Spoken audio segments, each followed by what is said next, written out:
Labdien! Pastāstīšu, kā vienai organizācijai var piesaistīt vairākas citas organizācijas. Tas būs visaktuālākais, ja esat grāmatvedības ārpakalpojumu sniedzējs, bet varbūt arī būs kāds cits iemesls vai pielietojums šai funkcionalitātei.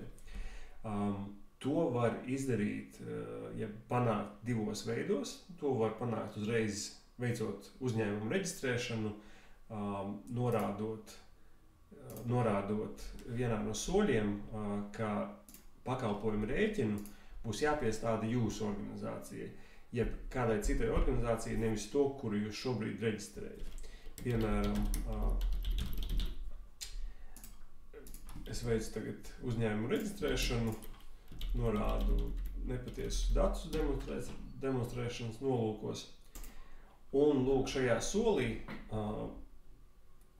kur ir norādīts rēķina saņēmēja e-pasts, man ir opcija šo e-pastu aizstāt ar uzņēmumu. Kā es to varu izdarīt? Aktivizēju slēdzi adresēt kosmosa rēķinus citai organizācijai un no šī saraksta izvēlos savu ārpakalpojumu uzņēmumu vai jebkuru citu uzņēmumu, kura rēķinam es vēlos pievienot rēķinu par šo uzņēmumu, kuru es šobrīd reģistrēju. Norādu uzņēmumu, nospiežu tālāk.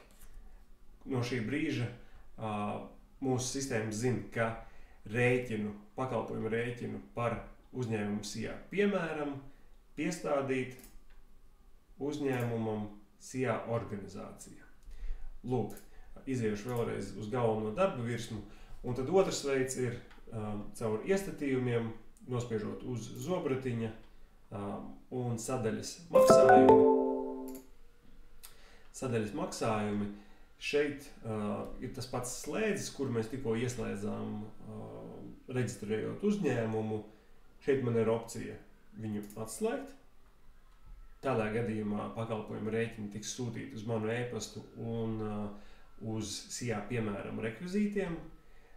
Taču, ja es vēlos joprojām saglabāt to, ka pakalpojumu rēķini tiek piestādīti citai organizācijai, tad tieši tāpat man tiek piedāvāts saraksts ar manā pārvaldībā esošajiem uzņēmumiem, un es varu izvēlēties vienu, pēc kāda laika, ja nepieciešams, varu to mainīt uz citu un tā tālāk.